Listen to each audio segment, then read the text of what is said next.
Hello guys, ഇന്ന് soya chunks ഉപയോഗിച്ച് എല്ലാവർക്കും ഇഷ്ടപ്പെടുന്ന ഒരു റെസിപ്പി തയ്യാറാക്കിയാലോ. അതിനായി ചൂടുവെള്ളത്തിലേക്ക് സോയാ ചങ്ക്സ് ഇട്ട് 10 മിനിറ്റ് കുതിർക്കാൻ വെക്കുക. ശേഷം 2-3 തവണ നന്നായി കഴുകി അതിലെ വെള്ളം മുഴുവൻ പിഴിഞ്ഞ് മാറ്റി വയ്ക്കുക.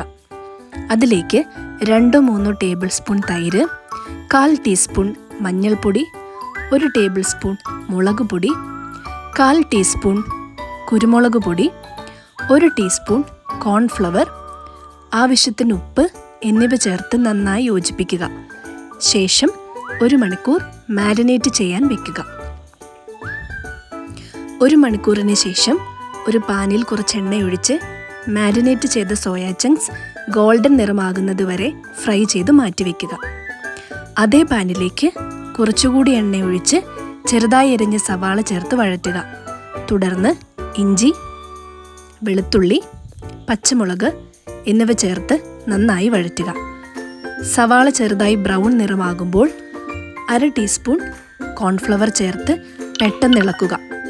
ശേഷം കുറച്ച് ചൂടുവെള്ളം ഒഴിച്ച് നന്നായി തിളപ്പിക്കുക. ഇനി ഫ്രൈ ചെയ്ത് വെച്ചിരിക്കുന്ന സോയാ ചങ്ക്സ് ചേർത്ത് 2-3 മിനിറ്റ് കൂടി വേവിച്ചെടുക്കുക. ഇപ്പോൾ നല്ല രുചിയുള്ള മസാല നിറഞ്ഞ സോയാ ചങ്ക്സ് ഗ്രേവി റെഡി.